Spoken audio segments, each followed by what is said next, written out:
Welcome to the Alan and Dan Review Stuff Show. I am your host, Dan Burke, and as always, I have the privilege to be joined by my co-host, Alan Freeman.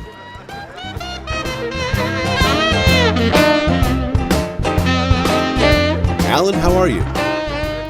Well, the city has designated my house for eminent domain, so I don't have a place to live, and I'm homeless, and my car was stolen. Hold on, Alan. We have a guest arriving in the studio. Am I in the right place? You sure are. Whoa!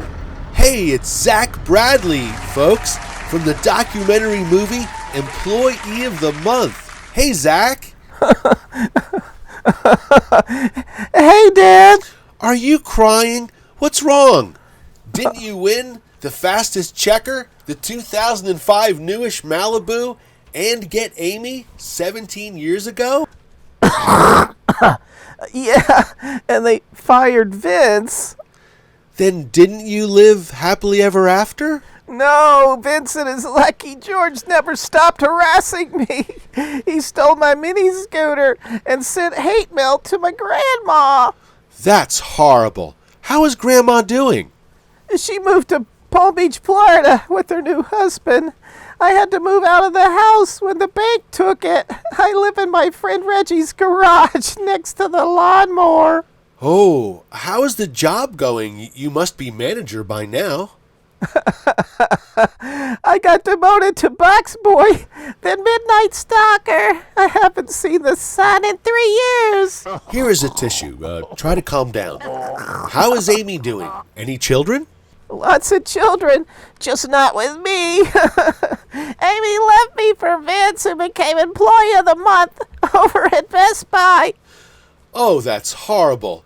I thought you two made such a cute couple. Me too. Oh, let's keep going. I'm fine. Anything on the horizon for Zack Bradly? Possibly. I'm going to hire someone to make a website for me, and I will start selling my box art. Box art? What is box art?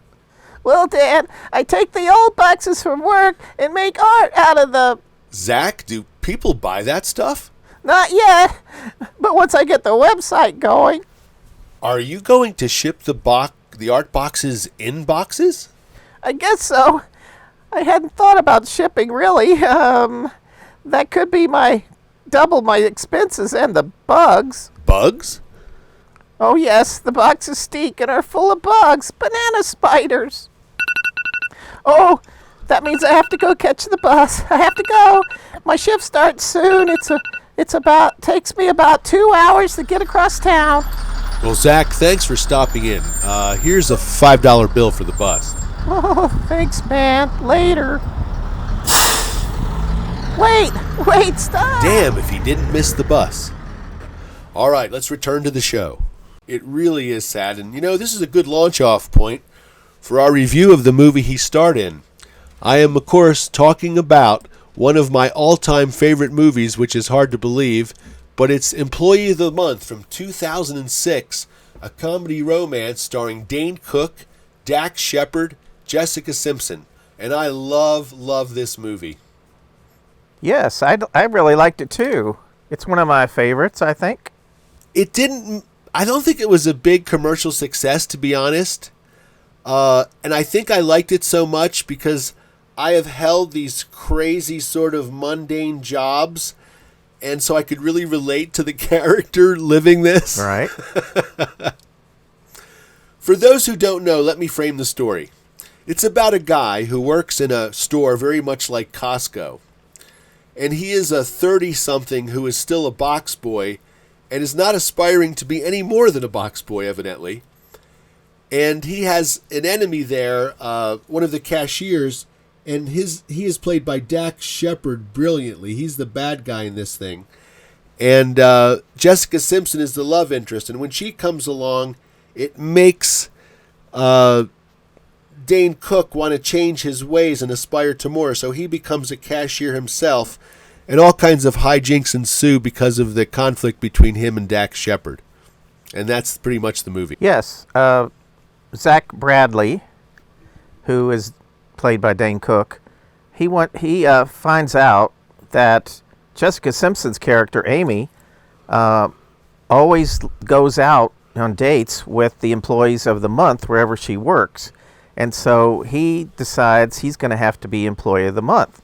But it's not going to be easy because Vince has been employee of the month for like 2 or 3 years or something, and he's planning on being employee of the month this month because they're going to win a car and a bunch of awards for being the fastest checker at the cash register, among other things. And so they're in competition.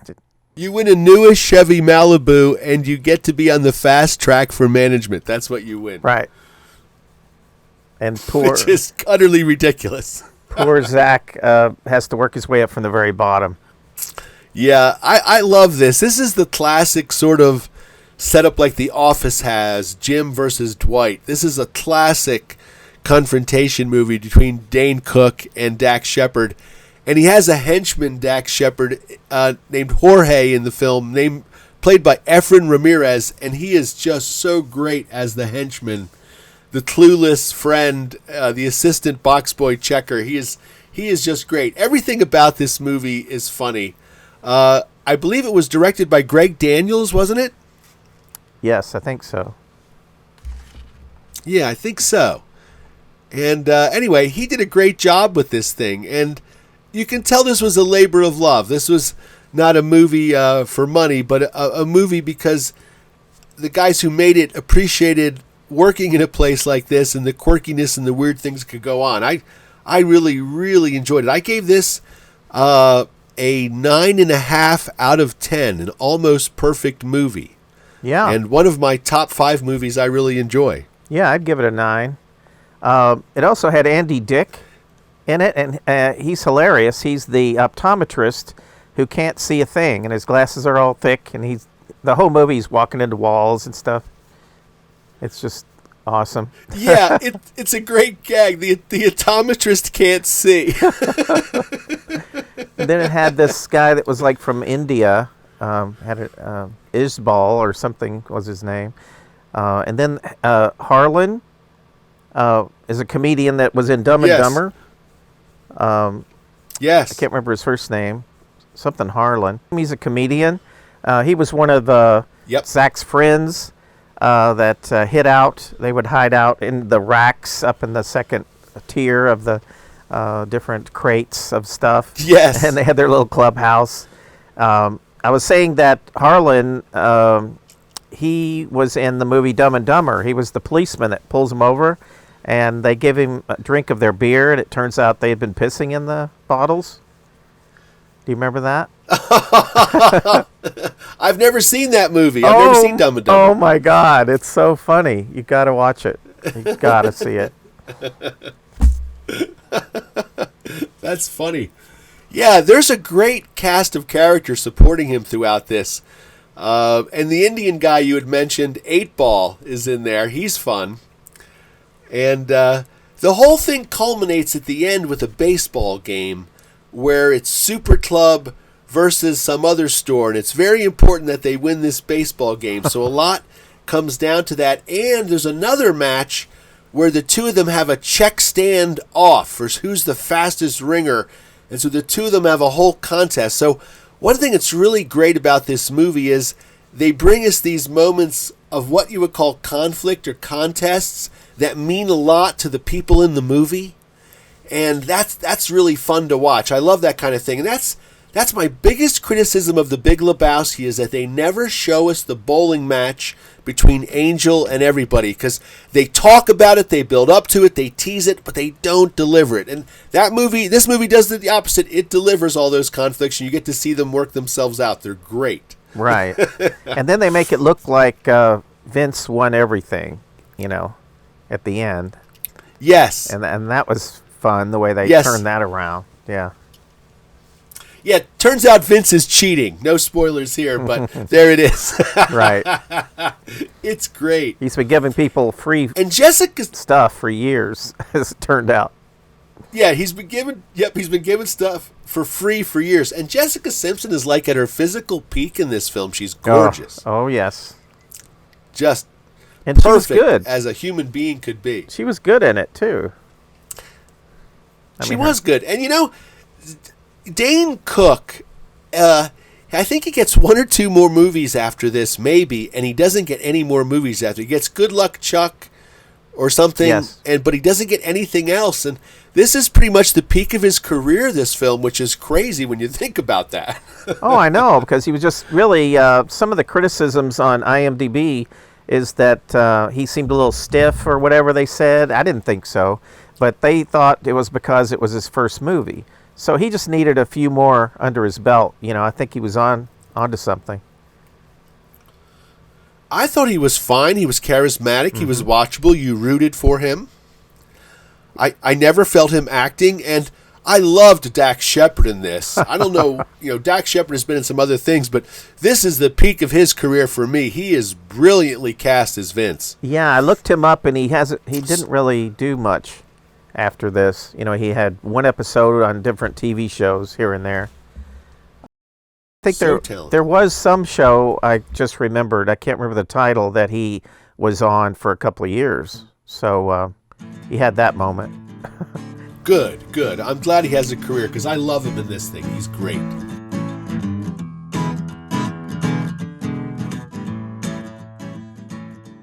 On one of our recent shows, Alan and I reviewed the movie Sands of the Kalahari. Inspired, I have sent Alan on location to the Kalahari Desert to take photographs of the wild baboons that were in that movie. For those of you who do not know it, Alan is a skilled photographer. Alan, can you hear me? Hello, Alan. Yes, Dad, I can hear you. I'm here. How's it going? Not well. The Jeep is nearly out of gas. I'm out of water, and the baboons have begun to circle my small camp. They look hungry and aggressive. How are the photos coming? Not well. The sand has screwed up my camera, and it's night here, very dark. What is that screaming noise? I think that's the leader of the baboons challenging me for dominance. Use your flash. Take a quick photo. Okay, but I don't think this is a good idea. You'll be fine. Nothing to worry about. Oh, that really set them off. They're going nuts. I'm scared, man. Is there anything you can use as a weapon? Your camera bag. You told me not to bring weapons. I said, should I bring a gun? And you said, no, it'll be fine. And I said, are you sure? And you told me that it's totally safe. And oh, gosh. What happened? They're coming for me. I have to make a run for the Jeep. Don't run. What? They're getting closer. Don't run. Stand still. If you don't move, they can't see you. I think they see me. They're looking right at me. I might be wrong. That might be dinosaurs.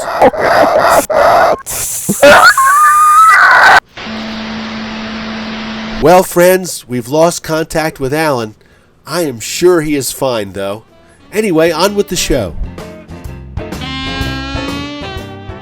Well, that was our review of Employee of the Month, one of my favorite films. And now we're going to move on to another one of my favorite films. I know, it's that week. This one is The Island.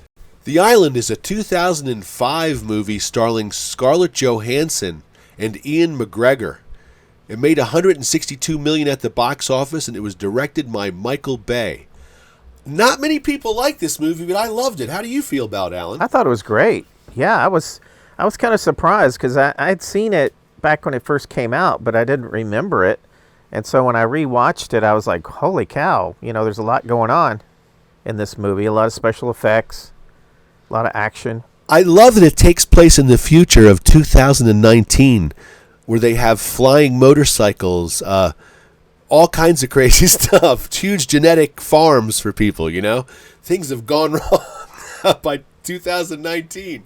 I have one comment about that before I forget. Sean Bean, he was really good in it. He was like the head of the corporation. Yes. Where they were all working. And at one point early on in the movie, he says, well, that was developed in 2051. And I was like, hold it. How did we get to 2051? I thought it was 2019. No kidding. Yeah, that freaked me out. Yeah, nobody was editing that script, were they? Wow. Scarlett Johansson, I think, is like 21 or 22 in this thing, so she's gorgeously young and pretty. And evidently, this is a crazy fact of the movie, she had so many wrinkles in her forehead, they had to digitally take them out for this movie. And she was still just 21. I don't believe it. Is that nuts? I love the chase in this movie. Oh, yeah. The chase is terrific. That sequence is good. Chases have been done a million times, but the chase in this movie has a lot of drama to it. It feels dangerous. I really like the chase in this movie. Well, for me, the beginning of the movie seemed to kind of drag on. You know, I've seen a lot of movies where they're in some big factory or some kind of a place they want to get out of. There's a few of those movies. And right when I started to think, well, I've seen enough, it started to get really interesting, where he found a way to the other areas he wasn't allowed to be in. Yes. And then he starts seeing what really happens to these people. They think they're going to the island, like winning the lottery. They're winning the lottery, but really they're just taking their organs because they're clones. And he's starting to figure this all out, and that's when I'm like, oh, this is getting interesting. And then when they escape and they're in the real world, basically, and I thought, oh my gosh. And then it got better and better and better. And then you have Steve Buscemi, who's awesome in this, as just a worker that they find his house, and they get to his house, and he's explaining to them that they're clones, and they're like, what the hell are you talking about? Yeah, I thought the whole thing was terrific. And I forgot to frame the movie. I blame myself. What this is about is we follow the adventures of a guy who wakes up after a bad dream. His name is something Echo 6 or something. Can't remember his first name. Anyway, Lincoln, Echo 6. And he has a friend in this facility who is Scarlett Johansson, and they're all running around in white jumpsuits, all being monitored, exercising, and they're inside. They're told that the outside world has been destroyed by nuclear war, and they are kept safe in there, but some of them, every now and then, win a lottery, get to go to this place called the Island where they have an idyllic life. Actually, they are clones for rich people, and the rich people harvest their organs as they need them. And so you don't really go to the island, you just go upstairs to the hospital where they kill you and take your organs. Here's an interesting fact about this movie, now that I've framed it for everybody who's like, what the hell's the island? Gilligan's Island, what is that? Is that this movie, the whole plot, every single thing about it was stolen from another movie called Nightmare the Clonus or something like that. I can't remember the exact name of that movie. Something Clonus. Anyway, these guys sued the production company and won because their script was exactly like the script of The Island. They didn't get sued by Logan's Run? No, but they should have. I always remember Logan's Run as the last science fiction movie before Star Wars. That's the way I saw it in my head. Like, I went to see Logan's Run. I'm like, it's okay. It's supposed to be sci-fi. There's hardly any effects or anything. It's just people running away. And then Star Wars comes out, and I'm like, now we're talking science fiction, you know. Funny thing about Logan's Run, maybe I was young for it. You were a little bit older than me. I really liked Logan's Run when I saw it in the movie. There was Marvel comic books of it that I bought. Yes. And I thought that, now watching it, I watched it just like about 2 weeks ago. The robot is cheesy. Some parts of it are cheesy. They didn't have the $1 million effects. There's no CG. But I have to say, from Michael York to the guy who plays his friend / the antagonist, who eventually has to hunt down Logan, it is a pretty compelling movie. It's a drama. They play it straight. You know what I mean? Yeah. People are dying. He's on the run. It's not a joke. But anyway, I like that movie. And I thought it was, I don't know, like, if I could sort of frame it for somebody, it reminds you of something Tim Burton might have made, because they get to go on certain adventures and meet certain people and stuff. But it is very much structured like The Island. They're in a locked place where things are happening. Right. Logan's Run still holds up for me, believe it or not. I still like the whole premise and idea, and I thought those actors who were in it were great. So that's my my thoughts on Logan's Run.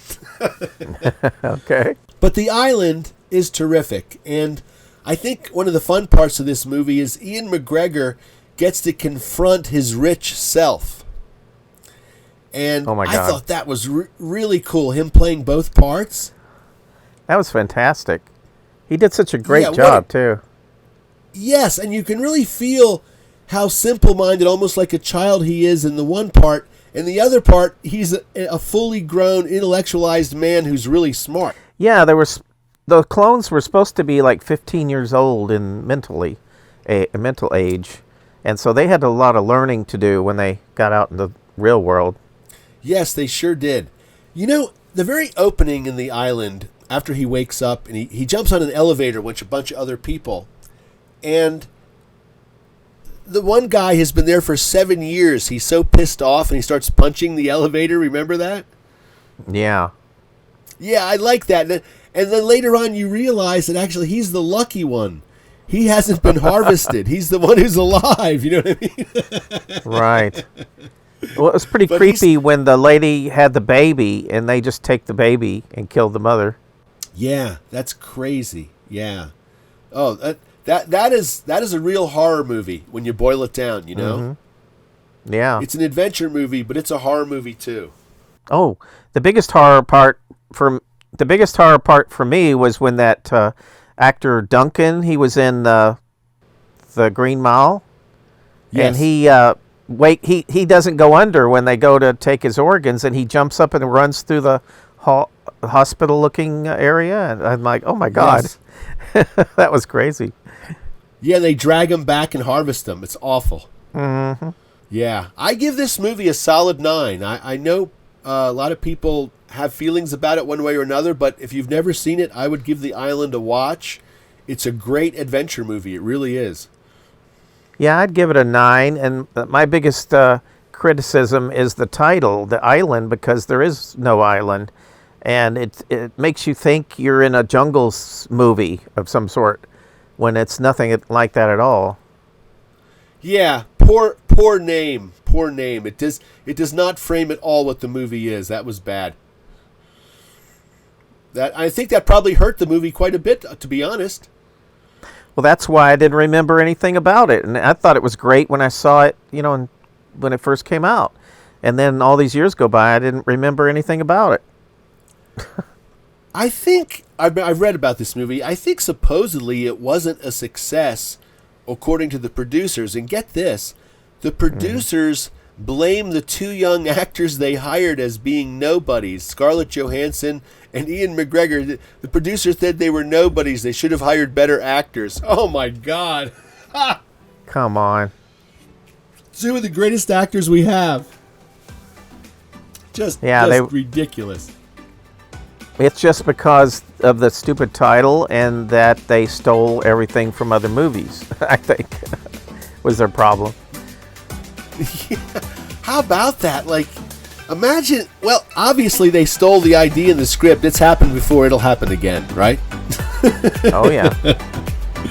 It's just what it is in Hollywood. Our next film is Office Space, a 1999 comedy directed by Mike Judge. You want to frame this one for the audience, Alan? Yeah, it's based on a British TV series that was really popular with Ricky Gervais. No. You're thinking of the TV show The Office. We're talking about Office Space, the movie. Oh, I'm sorry. I thought we were talking about the TV show. It's Dan. It's one of my favorite movies of all time, and I have a little story after the synopsis. Do you want me to give a overview? Do the synopsis and do your story. Yep, want to hear it all. Okay. All right. It's guy Peter, and he works at a boring. He's like doing code and typing TPS reports, whatever those are. But it's just a boring company that has the cubicles, and everyone. And then you have all these characters that he works with. But then he has 2 or 3 friends and they are all upset to work. Everyone's upset working there because it's so boring, and the boss is a real piece of work, and they all hate him. And what the gist of the whole thing is that they bring in these two outsider guys from another to assess all the workers and see if they're needed or not, if they're redundant or not.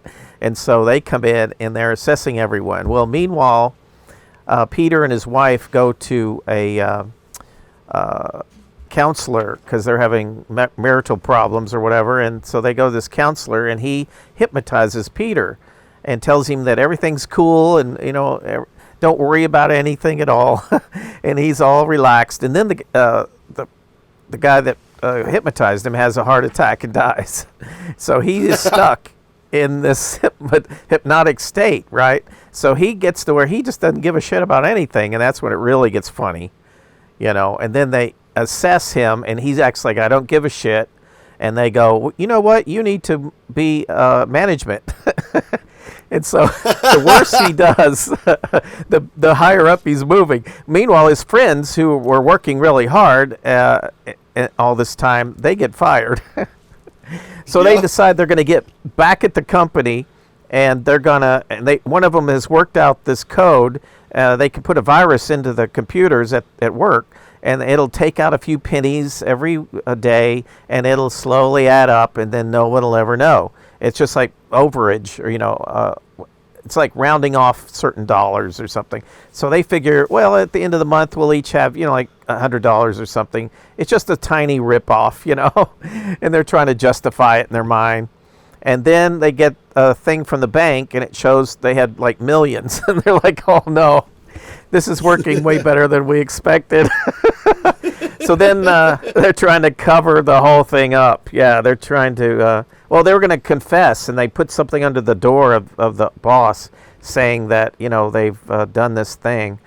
Meanwhile, there's this guy, Melvin, and they're treating him like shit. He's been working there for years.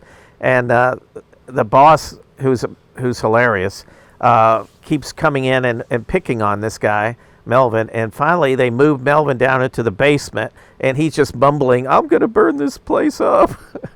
And sure enough, at the end, he does. He burns the place up, and so all their proof is gone that they were ripping off the company. It's just amazing. It is amazing. That is a well done. That is the exact story. And for those who've never seen Office Space, you've got to see it. If you've ever worked in an office in a cubicle, you've ever had that kind of boss, which I have had many times, it rings so true, it's frightening. Yes. But it's funny all the way through, and it's just one funny thing right after another, through the whole movie. It just never lets up. And so you said you had a story about it. Tell me the story you had about it. Okay. I was working in the gaming companies, different gaming companies, doing 3D graphics and art, digital art. And I did that for like 9 years around Seattle. Microsoft, Sierra, and Boss Game Studio. Anyway, one of these companies, Sierra, it was my first company to work with. And so I'd been there 2 or 3 years. And then all of a sudden they said some of the games they were working on are not going to come out. And so they're going to lay everybody off in this department. It was there's different buildings, in the country, pretty much all in Seattle area, though, that are Sierra. But this group that I was with, they were going to let them all go. And so to let us all go, they also said, here's free movie tickets on your way out the door. We're like, well, that's nice. So we get laid off. And where we worked, this like 8-story building was in a shopping area, and there was a movie theater. So we just walked across the parking lot. We go in the movie theater, and guess what's playing? Office Space. None of us knew anything about it.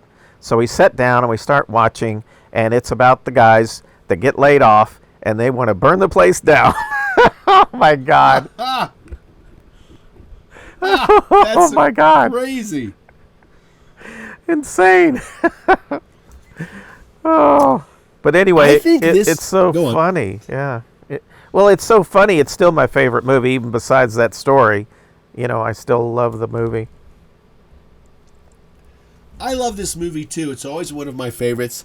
I think what's interesting about this movie, because I've watched it a lot, is it's really two movies. There's the first half of the movie, and the line of demarcation is when he pulls down a poster. There's like a banner hanging up on the wall, and he is tearing down that banner, and then the second part of the movie begins. So to me, it sort of bridges the two things. And for me, the peak of the movie is when he's being interviewed by the two experts who are deciding whether you have a job or not, the two Bobs, they call him. And he's telling them that he rolls into work late, does as little work as he can, tries to hide from the boss so he can do less work. And then after he admits all this stuff, the two of them look at each other and go, this guy's destined for management. That's he's just a straight shooter. We like that, you know. They love him. And that for me is the peak of the movie because it's so ass backwards and so funny. It's great. I love his friend who's a real nerd, and his name's Michael Bolton. And when the two Bobs interview him, the one Bob goes, "Oh my God, Michael Bolton! I love his whole catalog." Yeah, I celebrate his whole catalog. He said, "Celebrate his whole catalog." You know, that guy improvised that. He improvised a whole bunch of different lines, but he came up with that line. And he's an actor that was he was in Scrubs. He was. I only saw a few episodes of Scrubs, but it's like making fun of hospitals. You know, and he was a doctor. He was insane. He was totally insane in that TV show. He was great in Scrubs. Yeah. I watched Scrubs, and he was great in Scrubs. Very funny. Very funny. Good actor. I wish I could remember the name of the actor who was the boss, because he was so good, you know, and he was so annoying, you know. And the guy that plays Melvin, he is a brilliant actor. He pops up in all sorts of things. He was on WKRP in Cincinnati, I think, wasn't he? And I mean, well, you know, he is just a great actor. Just recently, I think he was in Mandalorian. What is his name, that guy? I cannot remember. But his big line was, "That's my stapler." That's my stapler. Yes. Oh, and they sprayed a stapler red, and then after the movie came out, everybody went to buy a red stapler, and they didn't have any, and so that company started making red staplers. Really? Yeah. That's funny. Oh, yeah, remember that guy that was Stephen? That guy's name is Stephen Root. That actor. That's his name. Yes. Stephen Root. Remember the guy that was so annoying? Oh, there's a whole nother story going on with Jennifer Aniston as Peter's girlfriend, who he meets at a Chotsky's restaurant, and she's the waitress, and then Mike Judge is playing the manager of Chotsky's. Did you know that? No, I didn't know that. He's the manager that she gives him the finger and walks out because she didn't have enough swag on, or whatever she called it, you know, with the buttons. The flair. Flair, yes. She didn't have enough flair, so she goes, "Here's some flair for you," and just gives him the finger. You know what's so great about that? I forgot that you're right, I forgot about that, is I worked restaurants for 25 years, and that is exactly how it is to work in a corporate restaurant, where you have to wear the buttons and the little outfits and the berets and shit. I went through this one phase in a Mexican restaurant where I had to wear a tuxedo shirt and a sombrero. I'm Irish. With the little jacket and everything. And nice. after a couple weeks, the stuff gets so dirty and so old looking that when you roll up to the table to take the people's orders, you look like you were backed over a truck with your dirty jacket and sombrero. Oh, God. Oh, and I used to drive a motorcycle to work, so I had to fold up my sombrero and put it in the box in the back of my motorcycle and drive to work with this thing. Yep, so mine was destroyed all the time. Oh, yeah. the good old days. Anyway, the restaurant in this film is exactly like, it's just like a Bennigan's, basically. Yes. Or Fridays or something like that, yeah. Yeah, totally from hell. And remember the guy she worked with, and he was so freaking annoying. He's like, get a room, you guys. Yeah, he's like every guy who ever works there who's sucking up, and he's like the trainer guy who's training you, you know? and when you go out, say things like, hey, would you like some fajita poppers or some cheese skins or some potato whompers? You know, like you're supposed to suggest all this shit to them every second, you know? Oh, God. It's a nightmare. Say, folks, you want a dessert? We've got hot chocolate pie, apple pie, you know, ice cream, whatever you want. You know?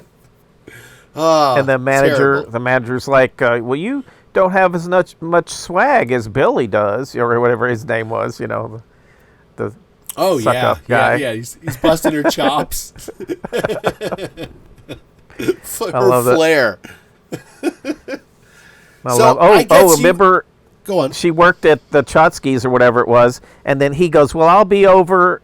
He was in that mode where he didn't give a shit about anything, and he's like, that's okay, whatever you want to do. If you want to have lunch with me, whatever, I'll be over across the street at the Chili's, you know, a similar place. And then she comes walking in with her costume, flingers, and she goes, is this legal? Is it legal for me to be in here? Dressed like that.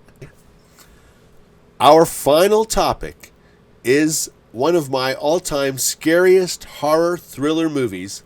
It's called Trilogy of Terror. Spit it out, man. A 1975 TV movie that was only an hour and 12 minutes long, starring Karen Black. There's like 3 different vignette stories in this hour and 12-minute movie, each one telling a story, and Karen Black stars in all 3 of them. But one of the stories is one of the scariest things I have ever seen, and scared the living hell out of me when I was a kid. It's about this voodoo doll that gets delivered to her house, and the chain around the waist of the voodoo doll comes off, which was the only thing containing it, evidently, and it comes to life, chases her around the apartment, and eventually either kills her or just possesses her completely. And that was the scariest ass thing I ever saw when I was about, I don't know, I was 14 maybe. I mean, her running around the apartment with the little guy. And remember the voice he used to make, Alan? What was that voice he used to have? Yes, yeah, still gives me chills to this day. And he's what, like a foot tall? He's something like a foot tall, I think. And he's carrying the butcher knife from her kitchen, right? Yes, he steals it out of there. But he had a spear at first, but she finds the spear, and then he takes the knife, yeah. Oh, that's crazy. Talk about this, and what do you think of it? Well, the whole episode is 16 minutes long, but it was so popular. It was 1975, and it was so popular that they even did another Trilogy of Terror later with different stories. Nothing ever was as scary as that episode, and it's called Amelia. She had a different name in each of the 3. You know, she played different people, and it was supposedly called Amelia, but everybody just calls the whole thing Trilogy of Terror, you know. But it was basically the the last act of the hour.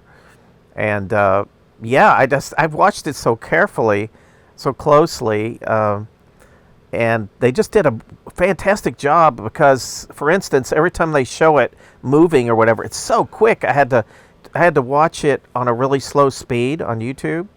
You can watch it for free. And I had it really slow speed so I could see. And there was only a few frames of him sticking up out of the bathtub. You know, she tried to drown him. And then his head just pops up. And it's like 2 or 3 frames. And then again, it'd be 2 or 3 frames. But it's enough to scare the shit out of you that it's alive and running around. It's so well done. I don't know if you can remember this one. I think it might have been a night gallery or something. It's about this lady that goes and lives in a house, and there's these tiny mole people are living under the house, and they end up knocking her unconscious. They drug her. They drug her and they tie her up and they're pulling her down into the tunnels with them. Do you remember that show? No. Sounds good, though. Oh, that thing scared the living hell out of me. Yeah, that was some kind of TV movie too, or TV show when I was a kid. And the little guys are living in the walls and stuff and running around. That thing freaked me out. Same idea as this thing. Same idea. Yeah. If you have time, I can tell you a quick story of the scariest TV show similar to these that I ever saw, and I remembered it in detail to this day. And I even found it, like last year, I found it and watched it again. Anyway, it turned out, I thought it was Twilight Zone, and it's black and white, but it turned out it's one of those Alfred Hitchcock Presents, and he had a couple of different series, with slightly different name of the show. But it's this guy's in prison, and he wants to escape. He knows he's going to be in prison for a long time, and he doesn't want to be there. And so he's working with the guy that's making the coffins, and when you die, they put you in one of the coffins that he and this old man are making. So he goes, I just really want to escape. And so he comes up with this idea that the next person that dies, he's going to get in there with that dead body, and then the old man is going to bury him, and everyone won't know where he went. And then that night, the old man will come out and dig him up, right? And he'll be free, because where they bury him is on the other side of the fence. So anyway, he gets up and he sneaks in and he climbs into, it's all dark, he climbs into the casket and with the body, and then it gets nailed down, and then he gets buried, and then he keeps shining a light. He's got a match, and the guy's late. He's got his watch, and where's the old man? He should be here by now. And then he finally looks at the body next to him, and it's the old man dead. Oh, that's scary. Oh, that is scary. Oh, I found the other movie I was talking about. It's called Don't Be Afraid of the Dark, a 1973 TV movie. Wow. Hour and 14 minutes. A young couple inherits a mansion inhabited by small demon-like creatures who are determined to make the wife one of their own. And man, that thing scared the living hell out of me. She loses at the end. They drag her away, Alan. Oh my God. She's gone at the end. Oh, it is so scary. That thing gives me nightmares to this day. Wow. 16 minutes, that Trilogy of Terror piece. It's hard to believe something that short could be that impactful. And they do, the warrior that was in the doll that comes out, like you said, when the chain is off his body, she puts the doll, into the oven, and the oven's on, and it starts baking it, or it's burning, right? Smoke's coming out. And then here's two things that I couldn't understand. One of them is she knows it's alive and it's running around with a spear, and she's still reaching in for it, like under the couch and stuff. I'm like, would you do that? Would you go reaching around for this thing? It's crazy, and it's screaming. And then she puts it in the oven, and it looks like she's burned it up. But then she opens the oven to look in. Would you do that? Nope. Nope. And that's when it jumps. It's supposedly the spirit takes her over, and then she calls her mom and says, okay, come on over, we can go out to eat or whatever. And then she gets down on her knees, and she's got that knife, and she's got those teeth that look like the doll's teeth, at the end. That is freaked me out scary. It's so good. Oh, and I like the part where she put him in the suitcase, and then he starts sawing his way out. You see the little knife? Yep. Sawing his way out.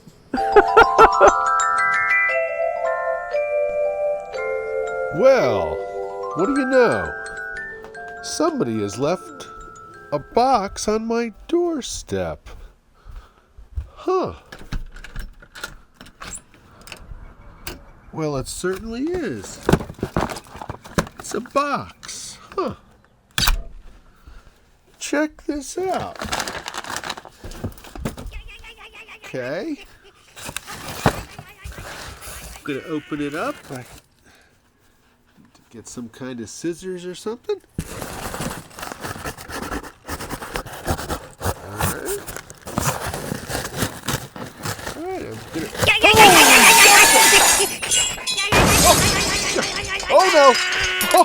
Oh no!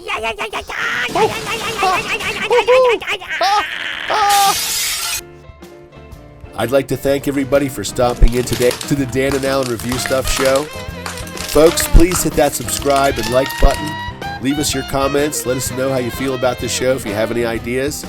Alan, I would like to thank you for stopping in today with me and having a great time. Always a party.